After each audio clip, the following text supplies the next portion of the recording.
Today we're going to talk about finding angles with sine and cosine law. So last week we learned about sine and cosine law, which are two ways of finding any side or any angle in a triangle that could be right angled or not right angled. So we're going to start with cosine law, and we're specifically looking today at how to find a missing angle. Last week we only focused on how to find missing sides. So in our section for cosine law, you'll notice, first of all, that there's a different formula here from what we're used to. And that's because this is a rearranged formula that has the angle by itself. So cosine law is usually a squared equals b squared plus c squared minus 2bc times cosine of a. And then this is just a rearranged version of that formula.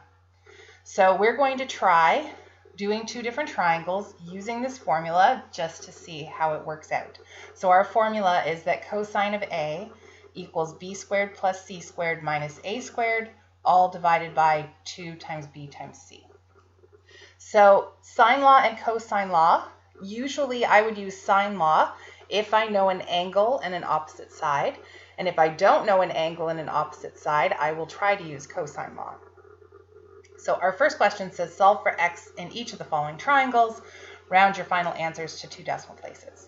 So our very first triangle here has a side of 22 centimeters, 15 centimeters, and 18 centimeters, and is missing an angle. So when I look at this triangle, do I know an angle and an opposite side? Actually, I don't know any of the angles at all, which is why I'm not going to use sine law. So I would use sine law if I knew one of the angles and I had its opposite side length, but because I don't know any angles, this is a really good candidate for cosine law. So we usually use cosine law when you're solving for an angle. If you have all sides, no angles. So my strategy is always to take the angle that you know in the question or the angle that you are trying to find in the question and let that be big angle A, right? A is angle. That's what I remember. And then across from there is going to be my little side A. And then B and C, it is entirely up to you where you want to put them. I think I might put B here, which means across from that is little side B. And then this side here, is going to be angle C. And then this side across from it is our little side C. So I'm going to use the new formula. You could use this formula, but then you'd have to do a lot of rearranging to get what the angle is since it's way back here in the formula. That's why I like to use the rearranged one. So we're going to start by writing the formula down, and then we're going to substitute in our numbers. So I have cosine of A equals b squared plus c squared minus a squared, all divided by 2bc. I think I might make this a little bit bigger.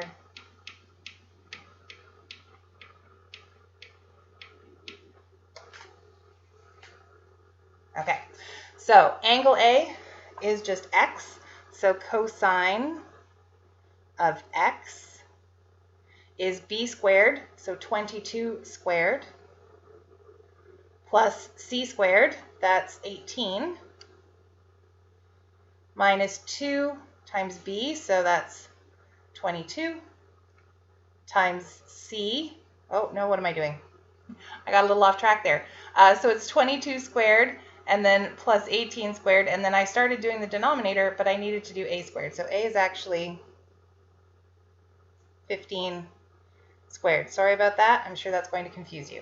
So I apologize. I started doing the denominator. So this is b squared plus c squared minus a squared. A squared is 15. And then this is all divided by 2 times b, which is 22, times c, which is 18. Okay, so next step, I'm going to calculate the numerator and then calculate the denominator. So cosine of x equals, so on my calculator, I'm going to work out 22 squared plus 18 squared minus 15 squared, which is 583. and then 2 times 22 times 18, which is 792. Now, you do have a choice. You could leave this part as a fraction and then do the next step all on your calculator. I kind of like to work this out as a decimal. I think that that might work better for you. So cosine of x equals 583 divided by 792 gives me this. Now, you cannot round this decimal. You need to keep every single last decimal place there is. So I'm going to do 0.7361111. There's 1, 2, 3, 4, 5, 6 ones. 1, 2, 3, 4, 5. There we go, 6 ones. Okay, our last step, and we learned this back when we were doing the right angle triangles, when we were doing our sine, cos, and tan ratios. I want to solve for x.